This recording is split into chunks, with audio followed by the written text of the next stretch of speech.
So you spent a good amount of time in the Silicon Valley and of course outside of it where we are.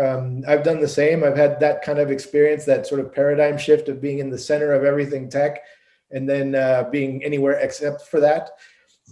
What do you think is the biggest fundamental difference? You know, everyone goes to the Silicon Valley. They think that's the place to be. But what do you think about the difference between that and actually being out in the world working in technology?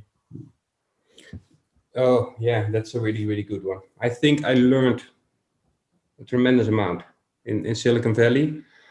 First of all, you need to be able and capable of working there, right? It's target driven. If you don't meet your targets, you're out, right? It's really, really simple. It's a harsh world.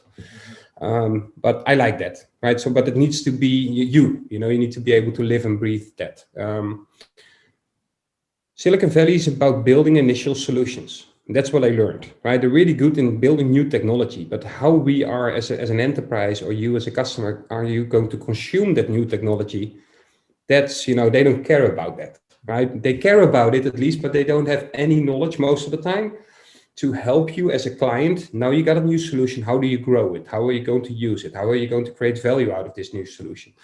They're all great solutions, most of them, but this is the part I was missing in Silicon Valley. So this is also the reason why I became a field CTO at a certain moment, to help our clients in the long term. And I think that's also the biggest difference between Europe and Silicon Valley. The first question in Europe is, how much money am I going to make out of this? Right? So how much value am I going to create? What will be my return on investment?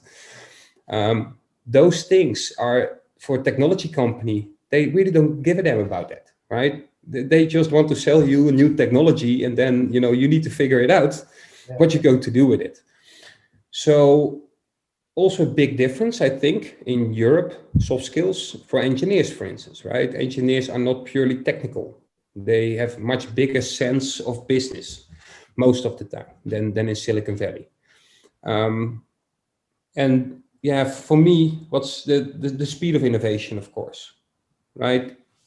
The thing is that we already talked about all these new technologies and will you advise them to customers? Silicon Valley just innovates too fast for Europe, innovates too fast for Australia, innovates too fast for Asia and for the Middle East. So once we finally got kind of we had adopted virtual machines and we were like, yeah, we decreased our footprint in our data centers, we've done it. We were just done as an enterprise, and this is a really, really hard process to go through as a big enterprise with all, changing your business processes to align with your new technology and do all that kind of stuff. And before you're done, somebody's calling you and telling, yeah, but the stuff you just built, that's old school, right? We got containers now, so can we please move to containers? And so what I saw happening in these large enterprises as they started to innovate on top of innovation, and then it's a road to failure, right? So always finish previous projects properly before you start innovating and doing new stuff. Yeah. So they were not done in the virtualization of their platform or the automation of their platform, and they suddenly said, listen, some teams, and this is a technology-driven decision most of the time, some engineers said, yeah, but I read on the internet, we now got containers with Kubernetes, so we're going to use that. They don't understand the cultural change. They don't understand the process change you need to go through, your knowledge within your company that needs to be there. Yeah. So before you know it, you got 10 innovation projects.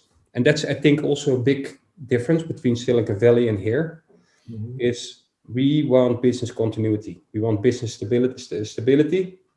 And I think that's key. Yeah. You can innovate as long as you don't impact your own business processes, right? That's key. Yeah. And Silicon Valley just wants you to innovate because they deliver you new products, and you're better off using them. Yeah. Right. So, yeah. Now I'm back. I still miss it.